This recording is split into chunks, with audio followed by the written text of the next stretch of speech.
السلام علیکم ورحمۃ اللہ۔ الحمد للہ ان الحمد للہ نحمده ونستعینه ونستغفره ونعوذ باللہ من شرور انفسنا ومن سیئات اعمالنا من يهده الله فلا مضل له ومن يضلل فلا هادي له واشهد ان لا اله الا الله واشهد ان محمدا عبده ورسوله۔ رب اشرح لي صدري ويسر لي امري واحلل عقدة من لساني يفقهوا قولي رب زدني علما رب زدني علما رب زدني علما آمین یا رب العالمین۔ ہر قسم کی تعریف اور شکر اللہ رب العزت کے لیے لائق اور زیبا ہے، جو ساری کائنات کو وجود بخشنے والا، ہر مخلوق کی حفاظت کرنے والا اور ہر مخلوق کی ہر ضرورتوں کا پورا کرنے والا خالق اور مالک ہے۔ درود و سلام ہو انبیاء اکرام پر، خصوصاً نبی مکرم رحمۃ للعالمین امام الانبیاء محمد صلی اللہ علیہ وسلم پر۔ اللہم صلی علی محمد وعلی آل محمد کما صلیت علی ابراہیم وعلی آل ابراہیم انکا حمید مجید۔ اللہم بارک علی محمد وعلی آل محمد کما بارکت علی ابراہیم وعلی آل ابراہیم انکا حمید مجید۔ آمین یا رب العالمین۔ اللہ رب العزت سے دعا ہے کہ اللہ رب العزت ہمیں صحیح معنوں میں، یعنی قرآن کو خود قرآن کی روح سے، قرآن کو صحیح احادیث سے، اور قرآن کو اس طرح جس طرح صحابہ نے سمجھا اور سلف نے، صحابہ کرام کے بعد تابعین اور تبع تابعین علماء کرام نے جس طرح ہمیں سمجھایا ہے، اس طرح ہمیں اللہ سبحانہ و تعالیٰ سمجھنے اور اس پر عمل کرنے کی توفیق عطا فرمائے۔ آمین یا رب العالمین۔ سورہ اعراف آیت نمبر 26۔ یا بنی آدم، اے ابن آدم، اے آدم کی اولاد۔ پچھلی کلاس میں ہم نے آدم علیہ السلام کا واقعہ پڑھا کہ آدم علیہ السلام لغزش ہوئی اور شیطان سے نافرمانی ہوئی اللہ سبحانہ تعالیٰ کی، لیکن دونوں کے کیریکٹر الگ الگ تھے۔ آدم علیہ السلام اس غلطی کو قبول کیا اور کہا اے اللہ میں نے اپنی جان پر ظلم کر لیا، اور وہیں ابلیس نے اس غلطی کو قبول نہیں کیا اور کئی ایکسکیوز دیے، اور آخرکار اس نے انکار کیا اور اللہ رب العزت سے مہلت مانگی۔ تو اس نے بھی دعا کی، ابلیس نے بھی، اور آدم علیہ السلام نے بھی دعا کی۔ اس کی دعا حسد پر مبنی تھی، اور حسد کے بنا پر وہ یہ بھول گیا کہ میرے لیے کیا فائدہ مند، اپنا فائدہ بھول گیا وہ حسد کی بنیاد پر، اور اس نے آدم علیہ السلام کو تباہ و برباد کرنے کی ٹھانی، آدم ذات کو، اور کہا کہ مجھے قیامت تک کی مہلت دے دی۔ اللہ نے اس کی بھی دعا قبول کی، ابلیس کی اور آدم علیہ السلام قبول کی۔ اللہ نے بہرحال معاف کر دیا آدم علیہ السلام کو، اور آدم کی یہ سلسلہ زمین کے اوپر اتار دیا، اور زمین کے اوپر اتارتے وقت کہا تم سب کے سب زمین پر اتر جاؤ، اور جب کبھی میری ہدایت تمہارے پاس آئے، کون سب کے سب اتر جاؤ؟ آدم ذات اور جناتوں کی ذات کی زمین پہ، اور جب کبھی میری ہدایت تمہارے پاس آئے، یعنی میرے نبی میرے پیغام کو لے کر کے تمہارے پاس آئے، فمن تبع ہدایت، جو اس ہدایت کی اتباع کرے گا، جو اس اللہ کی وحی کی اتباع کرے گا، ولا خوف علیہم ولا ہم یحزنون، نہ اسے کوئی خوف ہوگا اور نہ وہ غمگین ہوگا۔ اب احکام اللہ رب العزت کے وحی کے ذریعے ہر دور میں آتے رہے، اور خوش نصیب وہ لوگ جنہوں نے نبی کی بات پر لبیک کہا اور آپ کے سارے فرمان کیا اور اس پہ عمل کیا۔ اسی میں کا ایک فرمان یہاں پر شروع ہو رہا ہے، اے بنی آدم، اے آدم کی ذات، اے آدم ذات، بے شک ہم نے تم پر ایسا لباس نازل کیا ہے جو تمہاری شرمگاہیں چھپاتا ہے اور زینت کا باعث ہے، اور پرہیزگاری کا لباس سب سے بہتر ہے۔ لباس میں بھی پرہیزگاری کا لباس سب سے بہتر ہے۔ لباس نازل کرنے کی کیا مقصد ہے؟ اس آیت میں مقصد بتایا گیا کہ یہ شرمگاہ کو ڈھانکتا ہے، یعنی پہلا مقصد یہ ڈھانکنے کے لیے نازل کیا گیا، نہ کہ پتلا لباس پہن کر کے اور ٹرانسپیرنٹ لباس پہن کر کے، یا چست ٹائٹ لباس پہن کر کے کہ پہن بھی لیں اور جسم ڈھکے بھی نہ، تو یہ لباس کا مقصد حل نہیں ہوا۔ لباس نازل اس لیے کیا کہ شرمگاہ ڈھک جائے، تو ڈھکنے کے لیے نازل کیا، دوسرا خوبصورتی کے لیے نازل کیا، اور یہ بنیادی ضرورت تھی انسان کی کہ جہاں اس کو کھانے پینے کی ضرورت ہے وہیں اس کو لباس چاہیے جو اس کے جسم کو ڈھاکے۔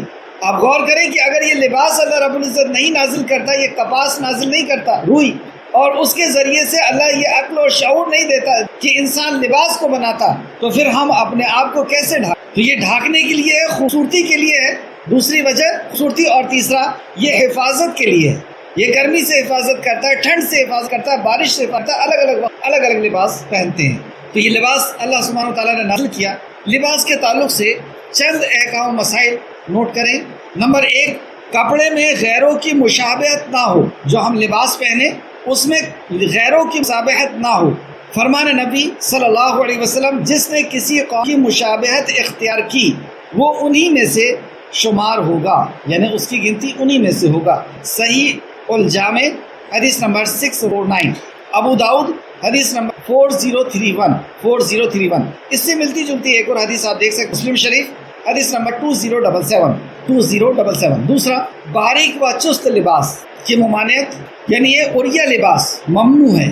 عریہ لباس ہو تو باریک و چست لباس ہو۔ حضرت ام سلمہ رضی اللہ عنہا کا بیان ہے، نبی کریم صلی اللہ علیہ وسلم رات کے وقت بیدار ہوئے، یعنی رات کے وقت اٹھے اور کہا اللہ کے سوا کوئی معبود نہیں، کیسی کیسی بلائیں اس رات میں نازل ہو رہی ہے اور کیا کیا رحمت اس خزانوں سے اتر رہی ہے، اللہ کے خزانوں سے کیسی کیسی رحمت اتر رہی ہے۔ کوئی ہے جو اس حجرے والیوں کو بیدار کرے، کوئی ہے جو حجرے والیوں کو اٹھا دے۔ دیکھو بہت سے دنیا میں لباس پہننے والی عورتیں آخرت میں برہنہ ہوں گی۔ دیکھو بہت سے دنیا میں لباس پہننے والی عورتیں آخرت میں برہنہ ہوں گی، یعنی جو عورتیں باریک کپڑے پہن کر غیروں کو اپنا جسم دکھاتے پھرتی ہیں اور انہیں روز قیامت یہ سزا دی جائے گی کہ وہ ساری مخلوق کے سامنے برہنہ ہوں گی۔ یعنی ایسا لباس نہ ہو جو مقصد پورا نہ کرے، یعنی چست لباس پہننے کے بعد بھی جسم نظر آئے اور باریک لباس یہ اس سے بھی جسم جھلکے، یہ اس سے مراد ہے۔ مسلم شریف کی حدیث ہے، مسلم شریف حدیث نمبر 2128۔ تیسرا، شہرت کا لباس ممنوع ہے۔ فرمان نبی صلی اللہ علیہ وسلم، جس نے دنیا میں شہرت کا لباس پہنا اللہ تعالیٰ اسے قیامت کے دن ذلت کا لباس پہنائے گا۔ یاد رہے کہ یہ حدیث نفیس و عمدہ لباس پہننے کے خلاف نہیں، یعنی اچھا اور لباس پہننے کے خلاف نہیں، بلکہ عوام الناس کے لباس سے مختلف، یعنی کوئی ایسا لباس پہنے کہ لوگوں سے مل کر ہٹ کر کے ہو، اور یہ لباس تکبر اور فخر و ریا کے لیے پہنا گیا۔ لباس کی ممانعت کے واضح دلیل ہے، یعنی یہ لباس کیوں پہنا اس نے، الگ سلگ اور قیمتی لباس اس لیے پہنا ہے کہ اس کے ذریعے سے وہ فخر کرے، تکبر کرے، اور اس کی یہ دلیل ہے۔ چوتھا، تکبر کا لباس ممنوع ہے۔ تیسرا تھا شہرت کا لباس ممنوع ہے، ایسا قیمتی و خوبصورت لباس جو محض لوگوں کو دکھانے اور انہیں حقیر ظاہر کرنے کی غرض سے پہنا گیا۔ اس لیے قیمتی لباس پہنا کہ وہ پہن کر کے جب جائے تو وہ لوگوں کو بتائے کہ وہ حقیر ہے اور میں دولت مند اور میں حرام ہے، کیونکہ فخر و تکبر نہ صرف حرام اور کبیرہ گناہ ہے بلکہ جہنم میں داخلے کا معجب بھی ہے، وجہ بنے گا۔ چنانچہ فرمان نبی صلی اللہ علیہ وسلم ہے، ایک شخص ایک لباس یعنی ایک قیمتی لباس زیبتن کر کے پہن کر کے تکبر و غرور سے، قیمتی لباس پہن کر کے تکبر و غرور سے سر کے بالوں میں کنگھی کیے ہوئے اکڑ کر اتراتا ہوا جا رہا تھا کہ اللہ تعالیٰ نے اسے زمین میں دھسا دیا، اب وہ قیامت تک اس میں تڑپتا رہے گا یا دھستا رہے گا۔ اللہ، یہ حدیث کا نمبر لکھیں کہ اس کو اللہ رب العزت نے اس کے تکبر کے بنا میں اور دوسروں کو حقیر جاننے کے بنا پر اسے دھسا دیا اور یہ دھستا رہے گا۔ بخاری شریف حدیث نمبر 5789۔ اس سے ملتی جلتی ایک اور حدیث جو امام مسلم نے روایت کیا، مسلم شریف حدیث نمبر 2088۔ اللہ ایسے تکبر سے ہمیں محفوظ رکھے اور ایسے تکبر کے لباس سے۔ لیکن لباس کے ہی تعلق سے کہ اچھا لباس پہننا، اچھا دکھنا، خوبصورت دکھنا یہ جائز ہے اگر اس میں نیت تقی نہ ہو، جیسا کہ رضی اللہ عنہ بیان کرتے ہیں کہ ایک شخص نبی کریم صلی اللہ علیہ وسلم پاس آیا اور وہ ایک خوبصورت آدمی تھا۔ اس نے کہا، اے اللہ کے رسول، مجھے خوبصورت ہے اور مجھے یہ حاصل بھی ہے جیسا کہ آپ دیکھ رہے ہیں، یعنی بھی تھا اور خوبصورت لباس بھی پہنا ہوا تھا، تو یا رسول اللہ جیسے آپ دیکھ رہے ہیں، حتیٰ کہ میں نہیں چاہتا کہ کوئی جوتے کا تسمہ بھی مجھ سے بڑھ جائے، کوئی جوتے کے تسمے میں بھی مجھ سے بڑھ جائے، میں نہیں چاہتا۔ کیا یہ کیفیت تکبر اور بڑائی میں سے ہے؟ رسول اللہ صلی اللہ علیہ وسلم فرمایا، نہیں، یہ ہے، مطلب یہ تکبر نہیں ہے، بلکہ تکبر یہ ہے کہ کوئی حق کا انکار کرے، اور حق کیا ہے؟ اللہ کا کلام، نبی کا فرمان، اللہ کے احکام و مسائل، تو جو حق کا انکار کرے اور لوگوں کو حقیر سمجھے، اور یہ ہے کہ جو حق کا انکار کرے اور لوگوں کو حقیر سمجھے۔ صحیح ابو داؤد حدیث نمبر 4092۔ پانچواں، لباس میں اسراف اور بخیلی ممنوع ہے۔ اسراف یعنی ضرورت سے زیادہ خرچ کرنا، اور بخیلی یعنی کنجوسی کرنا، یہ دونوں ممنوع ہیں، یعنی یہ دونوں چیزیں منع ہیں۔ جیسے کہ ہم اسی سبق میں آج کی کلاس میں پڑھیں گے، سورہ اعراف آیت نمبر 21 کے اندر، اے بنی آدم تم ہر نماز کے وقت اپنی زینت اختیار کرو، یعنی نماز کے وقت اپنے آپ کو ستھرا کر کے اور اچھے کپڑے پہنو، اور کھاؤ اور پیو، اور اسراف یعنی حد سے زیادہ نہ کرو، اور بے شک وہ اللہ اسراف کو پسند نہیں کرتا۔ فرقان میں بھی اللہ سبحانہ فرمایا، فرقان آیت نمبر 7، رحمان کے بندے تو وہ ہیں جو خرچ کرتے ہیں تو فضول خرچ نہیں کرتے، نہ بخیلی، نہ فضول خرچ کرتے ہیں ضرورت سے زیادہ، اور نہ کنجوسی کرتے ہیں، بلکہ ان کا خرچ انتہاؤں کے درمیان اعتدال پر قائم ہوتا ہے، یعنی بیلنس بناتے ہیں، وہ نہ زیادہ کرتے ہیں نہ کم کرتے۔ حضرت ابن عباس کا فرمان ہے کہ جو چاہو کھاؤ اور جو چاہو پہنو، جب تک دو چیزوں سے تجارت کرو، مطلب یہ دو چیزوں سے بچو، فضول خرچی سے اور تکبر سے۔ بخاری شریف حدیث نمبر 5783، یعنی جو چاہو کھاؤ، جو چاہو پہنو، لیکن فضول خرچی سے بچو اور تکبر سے۔ رسول اللہ صلی اللہ علیہ وسلم نے فرمایا بخیلی سے بچو، یعنی کنجوسی سے بچو، کیونکہ تم سے پہلے لوگوں کو بخیلی نے، کنجوسی نے ہلاک کر دیا تھا۔ یعنی اللہ نے دولت دی ہے لیکن اس کے بعد بھی فقیر بنے ہوئے پھر رہے ہیں، کپڑے پہن نہیں رہے، اچھے سے کو دھو نہیں رہے، یعنی کنجوسی بتا رہے ہیں، نہ اچھے سے کھا رہے ہیں، نہ اچھے سے، نہ اپنے بچوں کو دے رہے ہیں، نہ یتیموں کو دے رہے ہیں، نہ مسکینوں کو دے رہے ہیں۔ ایسی کنجوسی کی وجہ سے ہو گئے۔ ابو داؤد حدیث نمبر 1698۔ چھٹواں، تصویر والا لباس ممنوع ہے۔ تصویر والا لباس ممنوع ہے۔ حضرت عائشہ رضی اللہ عنہا بیان کرتی ہیں کہ رسول اللہ صلی اللہ علیہ وسلم میرے پاس تشریف لائے، میں نے گھر میں ایک تصویر والا پردہ لٹکایا ہوا تھا، اسے دیکھ کر رسول اللہ صلی اللہ علیہ وسلم کا چہرہ تبدیل ہو گیا، یعنی آپ کے چہرے کا رنگ متغیر ہو گیا، تبدیل ہو گیا غصے کی وجہ سے۔ پھر آپ نے اس پردے کو پکڑا اور پھاڑ دیا، اور پھر فرمایا یقین روز قیامت سب سے سخت عذاب ان لوگوں کو ہوگا جو اللہ کی تخلیق میں اس کی مشابہت کرتے ہیں، یعنی جیسا اللہ نے بنایا ویسا بنانے میں مشابہت کرتے ہیں، کوشش کرتے ہیں، انہیں سخت ہوگا، یعنی تصویر بنانے والوں۔ مسلم شریف حدیث نمبر 107، اس لیے آپ نے اس کو پھاڑ دیا، اس کپڑے کو۔ اس سے ملتی جلتی حدیثیں آپ دیکھ سکتے، بخاری شریف 596، بخاری شریف 497۔ اور کون سی تصویر بنائی جا سکتی ہے، یعنی بغیر جانوروں کے، جھرنے کے، پیڑ کی وغیرہ، پہاڑوں کی تصویر بنائی جا سکتی ہے، بخاری شریف حدیث نمبر 2225۔ ساتواں، مردوں کے لیے ریشم لباس ممنوع ہے، یعنی تصویر والا لباس بھی ممنوع ہے، منع ہے، اور مردوں کے لیے ریشم والا لباس منع ہے۔ رسول اللہ صلی اللہ علیہ وسلم فرمایا ریشم پہنو، کیونکہ جس نے اسے دنیا میں پہنا وہ آخرت میں اسے نہیں پہن پائے گا یا نہیں پہنے گا۔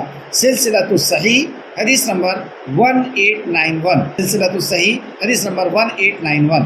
رسول اللہ صلی اللہ علیہ وسلم نے فرمایا ان قریب، یعنی قیامت کی نشانیاں بتا رہے ہیں، ان قریب میری امت میں ایسے برے لوگ پیدا ہو جائیں گے جو زنا کریں گے، ریشم پہنے گا، شراب پیئیں گے، اور گانے بجانے کو حلال بنا لیں گے، یعنی یہ تمام اعمال حرام ہیں، اسے یہ لوگ حلال بنا، ریشم کو بھی حلال۔ بخاری شریف حدیث نمبر 5835۔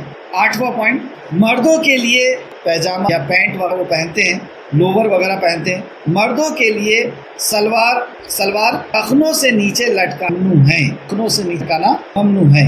حضرت ابو ہریرہ رضی اللہ عنہ سے روایت ہے، رسول اللہ صلی اللہ علیہ وسلم نے فرمایا تہبند جو حصہ، تہبند کا یہ مردوں کے لیے، تہبند کا جو حصہ ٹخنوں سے نیچے لٹکا ہوا وہ جہنم میں جائے گا، ٹخنوں سے جو نیچے کا حصہ ہے وہ جہنم۔ اگر ٹخنے ڈھکے رہتے ہیں ہمارے کپڑوں سے، پیجامے، پینٹ سے یا وغیرہ سے، اس حدیث کو سنیں، اللہ ہم سے فرمائے۔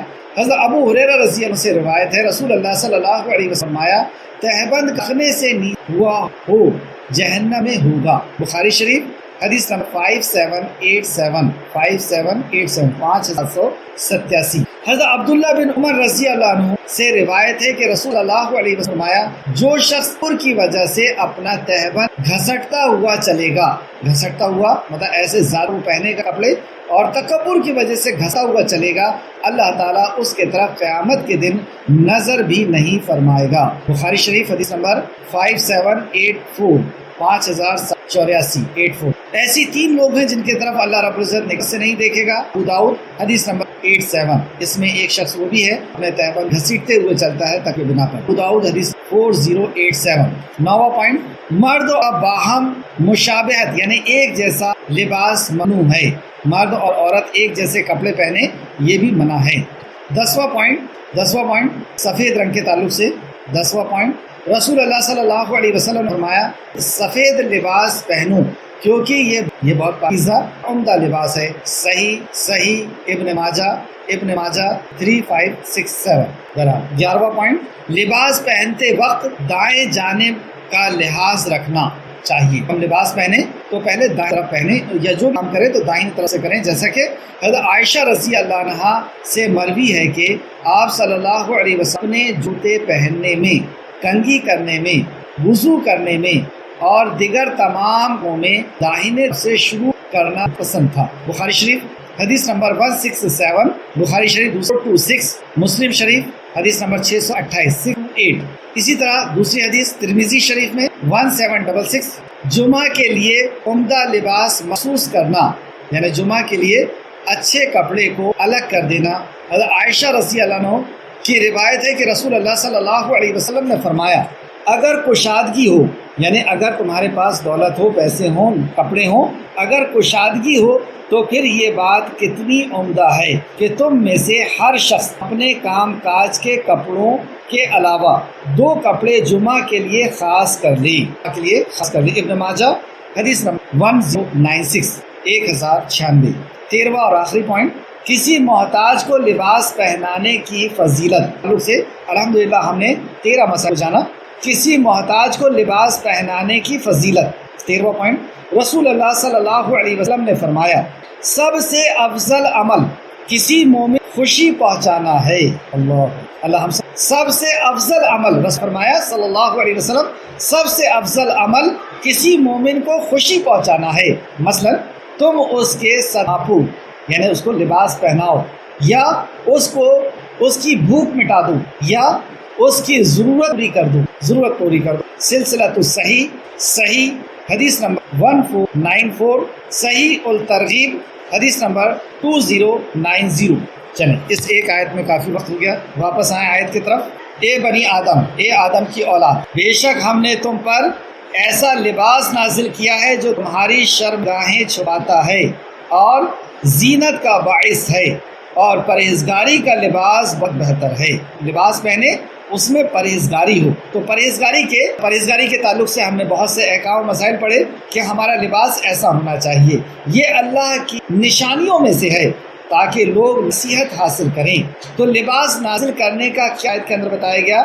یہ ڈھانکنے کے لیے ہے، یعنی ایسا کپڑا نہ ہو کہ جس کو پہن کر کے بھی جسم نہ ڈھکے، یعنی ایسا چست یا باریک۔ دوسرا خوبصورتی کے لیے اللہ نازل کیا، اور لباس تیسرا حفاظت کی آتا ہے، یعنی ٹھنڈ سے بچاتا ہے، گرمی کا لباس ہوتا ہے اور بارش سے بھی بچاتا ہے۔ اللہ ہم کو لباس کے تعلق سے بھی تقویٰ اختیار کرنے کی توفیق عطا فرمائے کہ ہم حلال لباس پہنے۔ ایک تو دیکھیے ظاہری لباس ہوتا ہے، ایک باطنی ہوتا ہے۔ تو ظاہری لباس تو ہمارا صاف ہے، سفید ہے اور ڈھیلا ہے اور جو ہے ٹرانسپیرنٹ نہیں ہے، سب کچھ ٹھیک ہے، لیکن اس کا باطن بھی اچھا ہونا چاہیے، یعنی وہ حلال کمائی سے ہونا چاہیے۔ ایک مشہور حدیث اللہ کے نبی فرماتے ہیں غرض آلو سفر کی سختیوں کو برداشت کرتے ہوئے آیا، ہاتھ پھیلا کر کے اللہ سے دعا کرتا ہے، اور اللہ اس کی کیسے دعا قبول کرے جبکہ اس کا لباس بھی حرام ہے، اس کا کھانا بھی حرام۔ تو ایسا شخص جو حرام کھاتا ہے یا حرام لباس پہنتا ہے، اللہ سبحانہ و تعالیٰ اس کی دعا قبول نہیں کرتا۔ اللہ رب العزت ہمیں حلال کمائی کھانے کی اور حلال لباس پہننے کی توفیق عطا فرمائے۔ تقوی کا لباس پہننے کی اللہ ہمیں، تقوی کے اندر یہ دونوں چیز آ گئی، ظاہری اور باطنی دونوں طریقے سے ہر لباس سنت کے مطابق اللہ رب العزت کر دے، آمین یا رب العالمین۔ آیت نمبر 27، اے ابن آدم، یہاں پر بھی اسی انداز میں بات ہو رہی ہے۔ شیطان سے ہمیں ہوشیار کر رہا ہے، فرماتا ہے اے ابن آدم کہیں شیطان تمہیں فتنے میں نہ ڈال دے، شیطان تمہیں فتنے میں نہ ڈال دے جس طرح اس نے تمہارے ماں باپ کو جنت تھا جب اس نے ان دونوں کا لباس اتروا دیا تھا تاکہ ان کو ان کی شرمگاہیں دکھائیں۔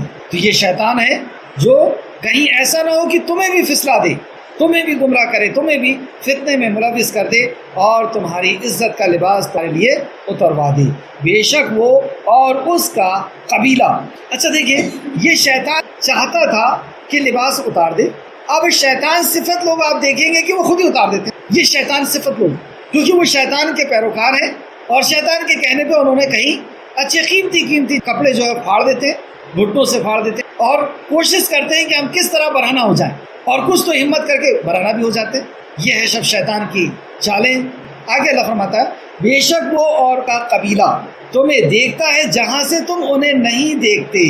دیکھیں وہ ایسا گھات میں لگا ہوا انسان گمراہ کرنے کے لیے، اس نے قسم کھا کر کے آیا دنیا میں کہ اللہ تیرے عزت اور جلال کی قسم، میں ان سب کو گمراہ کروں گا اور ان سب کو لے کر کے اپنے ساتھ جاؤں گا سوائے ان کے۔ مطلب کون بچے گا؟ جو تیرا مخلص بندہ ہوگا۔ اللہ نے فرمایا میرے مخلص بندے پر تیرا کوئی زور نہیں چلے گا۔ تو اس نے قسم کھا کر کے آیا ہے اور اس قسم کا پاس و لحاظ رکھ رہا ہے کہ یہ اکیلا نہیں، پوری یونٹی کے ساتھ، پوری اپنی جماعت کے ساتھ، پوری ٹیم کے ساتھ اللہ رب العزت ہمیں خبردار کر رہا ہے کہ خبردار ہو جاؤ، یہ اپنی پوری ٹیم کے ساتھ تمہارے گھات میں رہتا ہے اور ایسی جگہ سے دیکھتا ہے تم اسے نہیں دیکھتے۔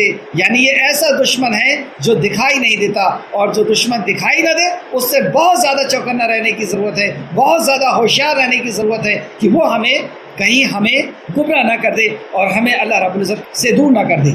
آگے اللہ سبحانہ تعالیٰ فرمایا بے شک ہم نے شیطانوں کو ان لوگوں کا دوست بنایا ہے جو ایمان نہیں لاتے۔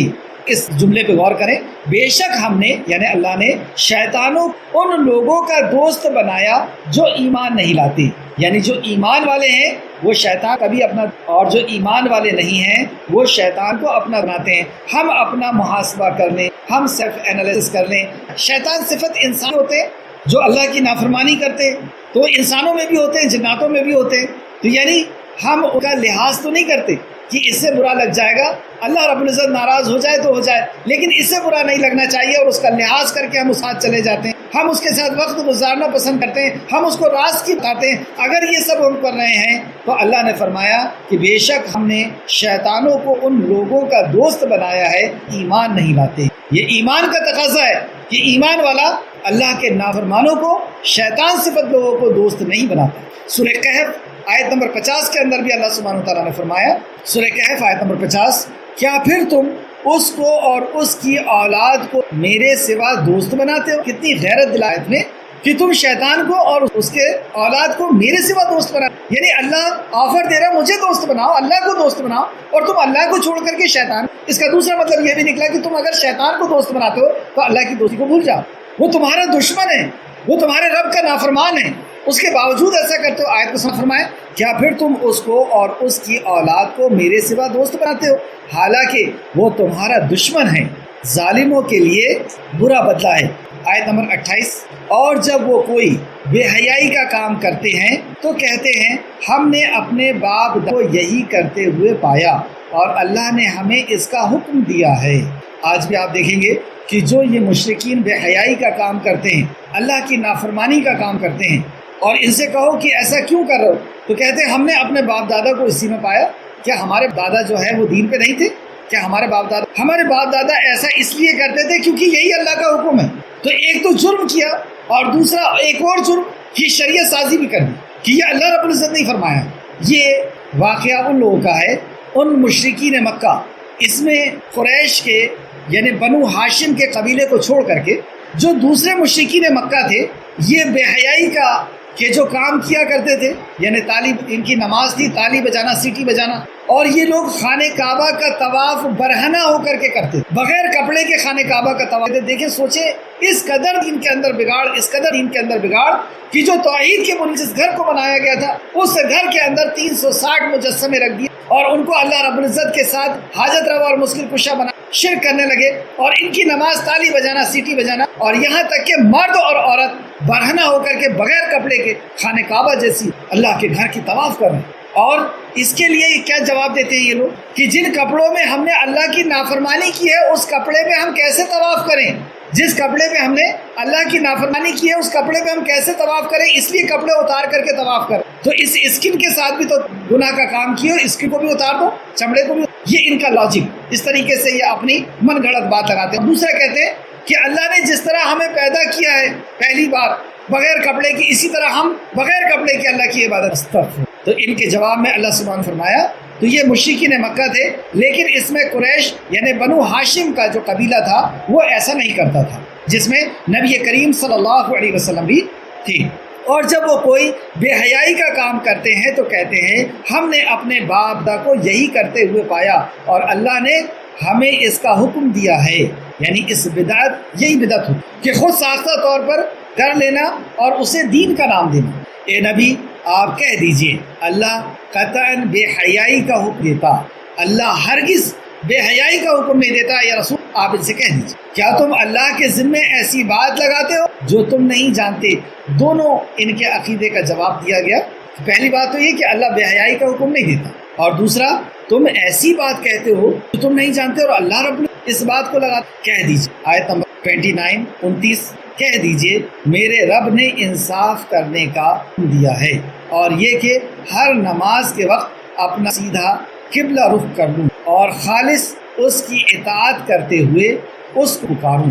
بے شک اس نے تمہیں پیدا کیا، تم اس کی طرف لوٹائے جاؤ گی۔ خبردار ہو جاؤ، تمہیں اسی نے پیدا کیا ہے اور تم مر کر کے کہیں اور جانے والے نہیں ہو، اسی کی طرف لوٹائے جانے والے۔ اور مجھے حکم دیا گیا ہے نماز کی، اللہ رب عبادت ہے اور عبادت بھی اسی کے حکم سے کیا جائے گا، اپنی مرضی سے عبادت نہیں کی جائے گی، اپنے باپ دادا کی مرضی سے عبادت کی جائے گی۔ اللہ رب العزت نے جس انداز میں عبادت کا حکم دیا ہے، ہم نے دیکھا کہ سیدنا ابراہیم علیہ السلام دعا کرتے ہیں کہ اے اللہ ناسک حج سکھا دے، یعنی حج کے ارکان سکھا دے۔ تو حج ایک عبادت ہے، اللہ کے خلیل ہیں ابراہیم علیہ السلام، لیکن اس کے باوجود وہ جانتے ہیں کہ اللہ کی عبادت اللہ کے حکم کے مطابق ہوگی۔ اللہ رب العزت جس انداز میں عبادت کرنے کا کہے گا اس انداز میں عبادت ہوگی۔ حضرت جبرائیل علیہ السلام نماز کے ایکشن کو بتانے کے لیے بار بار تشریف لے کر کے آتے، نماز کے تعلق سے اول وقت اور آخر وقت میں بھی بار بار رسول اللہ علیہ وسلم کے پاس آتے اور وقت کو بھی بتاتے اور نماز کے طریقے کو بھی بتاتے، نماز کے الفاظ کو بھی بتاتے، ہر چیز حدیث کے اندر موجود ہے۔ تو یہ لوگ جس نے عبادت کا طریقہ خود ساختہ طور پر اور ایسی بے حیائی کہ برہنہ ہو کر کے مرد کر رہے، اللہ رب العزت نے بتایا کہ انہیں بتا دیجئے، کہہ دیجئے میرا رب نے انصاف کا حکم دیا ہے اور یہ کہ ہر نماز کے وقت اپنا منہ سیدھا کر لو، یعنی قبلے کی رخ کر لو، اور خالص نماز کے اندر، عبادت کے اندر جو بھی عبادت ہم کر رہے ہیں نماز کے علاوہ، اس عبادت میں ایمان کے بعد سب سے پہلی اگر کوئی چیز دیکھی جائے گی تو وہ اخلاص، کہ اللہ کی رضا کے لیے کرنا اور خالص اس کی اطاعت کرتے ہوئے۔ اطاعت کا بھی لفظ یہاں پہ آیا کہ ایک تو اخلاص بھی ہونا اور اطاعت بھی ہونا، اللہ کے حکم کے مطابق ہونا، تمہارے باپ دادا کا طریقہ نہیں چلے، کرتے ہوئے اس کو پورا کرو، اس کو پورا کرو جیسے اس نے تمہیں پہلی بار پیدا کیا ہے۔ اب سمجھ جاؤ، اگر تم نے ایسا نہیں کیا تو جیسا اس نے تمہیں پہلی بار پیدا کیا ہے تمہیں دوبارہ وہ لوٹائے گا، اٹھائے گا، وہ تم سے پوچھے گا کہ یہ عبادت کا خود طریقہ کہاں سے ایجاد کیا تھا۔ ایک فریق کو اس نے ہدایت دی، دو فریق ہیں، ایک جنت میں جانے والے، ایک جہنم میں جانے، تیسرا کوئی گروپ نہیں، ایک اللہ کے نبی کا مطیع اور فرمانبردار اور ایک شیطان کا پیروکار۔ ایک فریق یعنی ایک گروہ، ایک فریق کو اس نے ہدایت دی، یعنی جو ہدایت کا حقدار تھا، جو ہدایت کا طلبگار تھا، جو ہدایت چاہتا تھا، جو اللہ کی عبادت کرنا چاہتا تھا، اللہ سبحانہ تعالیٰ نے اسے ہدایت دی۔ ایک فریق کو اس نے ہدایت دی اور دوسرے فریق پر گمراہی ثابت ہو گئی۔ کیوں گمراہی ثابت؟ یہ آگے دیکھیں گے۔ یقیناً انہوں نے اللہ کو چھوڑ کر شیطانوں کو دوست، دیکھیں یہ شیطان کا دوست بنانے کا انجام، کہ یقیناً انہوں نے اللہ کو چھوڑ کر شیطانوں کو دوست بنایا تھا، اس لیے گمراہی ان کے اوپر مسلط کر دی۔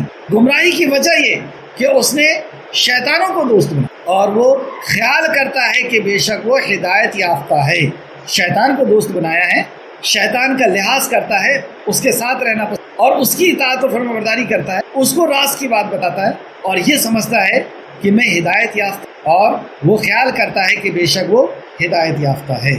آج کی کلاس آیت نمبر 31، یا بنی آدم خذو، اے نبی اے بنی آدم تم ہر نماز اپنی زینت اختیار، یعنی جب نماز کے لیے جاؤ تو زینت اختیار کرو، کپڑے پہن کر کے، اور طواف میں بھی ایک خاص ڈریس اردو کے لیے احرام اس کو باندھنے کا حکم دیا ہے۔ اور خاص طور پر جب ہم نماز کے لیے جائیں تو اللہ رب العزت کا حکم ہے کہ اچھے کپڑے زیب تن کر کے جائیں، یعنی ایسے کپڑے نہ ہوں کہ اکثر و بیشتر کو دیکھا جاتا ہے کہ وہ لوور ٹی شرٹ پہن کر کے جائیں، تو یہ بے حیائی اللہ کے گھر اللہ رب محفوظ رکھے۔ اور اچھے کپڑے، ہم خالق کائنات کی راہ میں جا رہے ہیں، ہم اس سے ہم کلام ہونے جا رہے ہیں، ہماری معراج ہے، ہم اللہ رب العزت سے بات کرنے کے لیے جا رہے ہیں، اس کے دربار میں جا رہے ہیں۔ کسی بڑے افسر کے ہاں جاتے ہیں تو ہم کتنا نیچے سے اوپر تک سجاتے، ہم اپنے پینٹ کا، اپنے کپڑوں کا، اپنی ہر چیز کا ہم خیال رکھتے ہیں، ان کا خیال رکھتے ہیں، اور اس کا انتہا یہ ہوگی کہ ہمارا منہ بھی صاف، کیونکہ جب ہم اللہ کے بارگاہ میں حمد اور ثنا بیان کریں، اللہ کے کلام کو پڑھے، بدبو نہ آتی ہو، یعنی مسواک کر کے جائیں، برش وغیرہ مسواک کر کے جائیں، اور اچھے کپڑے اور خوشبو لگا کر کے ہم اللہ کی حاضر ہوں۔ یہ ساری چیزیں ہمارا رب دیکھتا ہے۔ ہمارا رب مطلب بندے کے آنے کے انداز کو بھی دیکھتا ہے، اس کے مانگنے کے انداز کو بھی دیکھتا ہے، اس کے کھڑے اور سجدے کے انداز کو دیکھتا ہے، اور یہ سارے انداز میں ہمیں سنت کی بندی کرنی ہوگی۔ ایسا نہیں کہ ہم یہ سوچیں کہ ہم اللہ رب العزت کے سامنے بہت انکساری سے کھڑے ہیں اور ایک پیر پہ کھڑے ہو جائیں، جھک جائیں، اپنے سر کو اور پیٹھ کو جھکا دیں، یہ نہیں چلے گا۔ اللہ کے نبی جس طرح کھڑے ہوئے ہیں اس طرح ہمیں کھڑے ہونا ہوگا، یہ ہماری انکساری نہیں چلے گی، ہمیں وہی کرنا ہوگا جو نبی کریم صلی اللہ علیہ وسلم نے جس انداز کیا ہے، اور ویسی عزت ہو کر جانا ہوگا، اچھے کپڑے پہننا۔ اے بنی آدم تم ہر نماز کے وقت اپنی زینت اختیار کرو، ہر نماز کہہ دی، ہم عید میں تو جاتے ہیں بہت اچھے سے، لیکن ہر نماز کے وقت اور کھاؤ اور پیو، یعنی اللہ نے یہ جو نعمتیں دی ہیں اسے خوب کھاؤ پیو، یہ تمہارے لیے تو پیدا کیا ہے۔ اور فضول خرچ، ضرورت سے زیادہ، یہ بھی خیال کرو کہ کئی یتیم اور غریب ہیں جن تک، اور تم اسے زبردستی زیادہ کھا کر کے اپنی صحت بھی اپنے ہاتھ میں کر رہے ہو، یا زیادہ بنا کر کے اسے آدھا چھوڑ دے رہے ہو، یا آدھا برتن میں چھوڑ اور پھر اس کو ڈسٹ بین کے حوالے کر دے۔ یہ نہیں کہ کسی غریب تک دے دیں، اگر کھانا شام کا بچ گیا رات میں تو اپنے بچے کو پہنچا کر کے غریبوں تک پہنچا دیں، یہ بھی نہیں ہوتا، بس اس کو لپیٹ کر کے اور ڈسٹ بین، یہ دانے کا بھی حساب رکھتا ہے۔ تو ہمیں ایسے حساب رکھے، اللہم اعصمنی حسابا یسیرا، ہمیں توفیق دے کہ ہمارے گھر میں جو ہوا ہے وہ ہم، یا نہیں بھی بچا ہوا ہے تو ہم اس میں سے اپنے کو، نبی کریم صلی اللہ علیہ وسلم نے یہاں ترغیب دلائی کہ تم اپنے شوربے میں پانی زیادہ ڈال کر کے شوربے کو بڑا کر دیا کرو، یعنی زیادہ کر دیا کرو، اور پڑوسی کے ہاں پہنچا دیا کرو، یہ پڑوسی کا بھی حق ہے۔ تو اے بنی آدم تم ہر نماز کے اپنی زینت اختیار کرو اور کھاؤ اور پیو، فضول خرچ، بے شک وہ فضول خرچی کرنے پسند نہیں کرتا۔ حضرت ابن عباس نے روایت کیا ہے کہ اللہ تعالیٰ نے کھانے پی دیا ہے بشرطے کہ اسراف قبول نہ ہو۔ رسول اللہ صلی اللہ علیہ وسلم فرمایا، ابن آدم نے اپنے پیٹ سے زیادہ برا اور قدر نہیں بھرا، حالانکہ ابن آدم یہ چند لقمے ہی کافی ہیں جو تمہاری پیٹ کو سکیں، اور اگر کوئی ضروری کھانے والا ہو تو، اور کوئی ضرور ہی کھانے والا ہو تو اسے چاہیے کہ 1/3 یعنی 1/3 کھانے کے لیے، 1/3 پینے کے لیے، اور 1/3 سانس لینے کے لیے رکھے۔ اگر کوئی کھانا ہی چاہتا ہے تو پیٹ کا 3 حصہ کرے، 1 حصہ کھانا، 1 حصہ پانی، اور 1 کو خالی رکھے۔ ترمذی شریف حدیث نمبر 2380۔ ایک اور روایت ملتی ہے، اس کا یہ مطلب نہیں ہے کہ صحیح ایسا جائے۔ ایک بار کا واقعہ ہے کہ صحابہ اکرام کہیں تشریف لے جا رہے تھے اور کہیں سے انہیں کھانے پہ بلایا گیا، ان کے حالات ایسے نہیں تھے، کھانا ہوتا، بلایا گیا۔ حدیث کے الفاظ ہیں کہ صحابہ نے شکم سیر ہو کر کھایا، تو پیٹ بھر کے بھی کھانا کبھی کبھی کھایا جا سکتا ہے، لیکن ہمارا روزمرہ کا طریقہ یہ ہونا چاہیے کہ جسم کو کم سے کم کھائیں جتنا پیٹ سیدھی رہے، کیونکہ زیادہ کھانے سے پیٹ کا ہاضمہ بھی خراب ہوتا ہے اور کو ہضم کرنے میں ہماری انرجی لگتی ہے، سستی آتی ہے، نیند جیسی آتی ہے، کام کرنے میں یا پڑھائی کرنے میں من نہیں لگتا، اور بھی اس کے بہت ساتھ ہیں۔ تو ایک جسم کا 3 حصہ کریں، پیٹ کا 3 حصہ کریں، 1 حصے میں کھانا، 1 حصہ پانی، اور 1 حصہ ہوا کے لیے سانس چھوڑ دیں۔ آخر میں اللہ سبحانہ تعالیٰ سے دعا ہے کہ خالق مالک جب تک ہمیں زندہ رکھ، حلال و حرام کی تمیز کے ساتھ ہمیں زندہ رکھ۔ اے اللہ تو ہمیں علم حاصل کرنے کی تو توفیق عطا فرما۔ اے اللہ جب تک تو ہمیں زندہ رکھ، طالب علم بنا کر کے زندہ رکھ، تاکہ ہم تیرے فرشتوں کی اور سارے مخلوق کی دعا کے بنے رہیں۔ اے اللہ جب تک ہمیں زندہ رکھ، اس علم پر عمل کے ساتھ ہمیں زندہ رکھ، ہمارا خاتمہ بالخیر فرما اور نیکوکاروں کے ساتھ ہمارا شمار فرما دے، آمین یا رب العالمین۔ اللہم صلی علی محمد وعلی آل محمد کما صلیت علی ابراہیم وعلی آل ابراہیم انک حمید مجید، اللہم بارک علی محمد وعلی آل محمد کما بارکت علی ابراہیم وعلی آل ابراہیم انک حمید مجید، آمین یا رب العالمین۔ السلام علیکم ورحمۃ اللہ وبرکاتہ۔